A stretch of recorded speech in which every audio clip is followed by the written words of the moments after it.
প্রক্রিয়ায় সকল রাজনৈতিক দল ও প্রতিদ্বন্দ্বী প্রার্থী সহ নির্বাচনে তফসিল দেওয়ার পরদিনই ওসমান হাদিকে গুলি করে হত্যা আর পরবর্তীতে গণমাধ্যম সহ বিভিন্ন সাংস্কৃতিক প্রতিষ্ঠানে হামলা, আগুন, এছাড়া ময়মনসিংহ লক্ষ্মীপুরের ঘটনায় দেশের আইনশৃঙ্খলা পরিস্থিতি নিয়ে শঙ্কা তৈরি হয়েছে।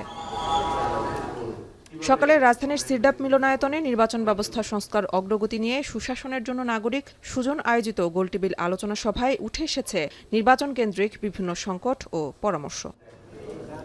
সিপিডির সম্মানীয় ফেলো ডক্টর দেবপ্রিয় ভট্টাচার্য বলেন, লুট হওয়া অনেক অস্ত্র এখনও বাইরে আছে। সীমান্তের ওপার থেকেও অস্ত্র আসার গুঞ্জন শোনা যাচ্ছে।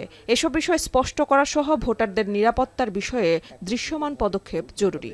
রাজনীতিবিদদের সাথে একত্রিত সরকারের নির্বাচন প্রক্রিয়ার সাথে যুক্তদের সাথে থেকে এবং সেনাবাহিনী সহ আইন রক্ষাকারী বাহিনীর সাথে একসাথে আমাদের কাজ করার এটাই সময়।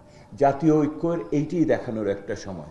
এই জাতীয় ঐক্যর ব্যতিরিকে একটি গ্রহণযোগ্য নির্বাচন, সুষ্ঠু নির্বাচন করা সম্ভব না। নির্বাচন ব্যবস্থা সংস্কার কমিশনের প্রধান এবং সুজন সম্পাদক ডক্টর বদিউল আলম মজুমদার জানান, নির্বাচন ব্যবস্থা সংস্কার কমিশনের 161টি সুপারিশের মধ্যে অন্তত 82টি বাস্তবায়ন হলেও আরপি অধ্যাদেশে নির্বাচন ব্যবস্থা সংস্কার কমিশনের গুরুত্বপূর্ণ সুপারিশ গ্রহণ করেনি নির্বাচন কমিশন, যা সুষ্ঠু ভোটের জন্য চ্যালেঞ্জ হয়ে দাঁড়াতে পারে। এই যে টাকার খেলা যাতে বন্ধ হয়, সরকারের নির্বাচন কমিশন মনিটরিং কমিটি তারা ডেইলি বেসিস প্রত্যেক দিন তারা এটা মনিটর করবে, এটা উপেক্ষিত হয়েছে।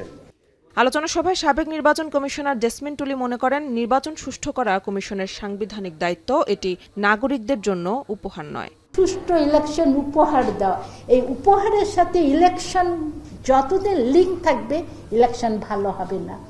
এই কারণে হবে না, যারা দায়িত্ব পালন করে ইলেকশনের তাদের সাংবিধানিক দায়িত্ব নির্বাচন সঠিক করা, আর যারা ভোট দেন তাদের সাংবিধানিক অধিকার ভোট দিবে।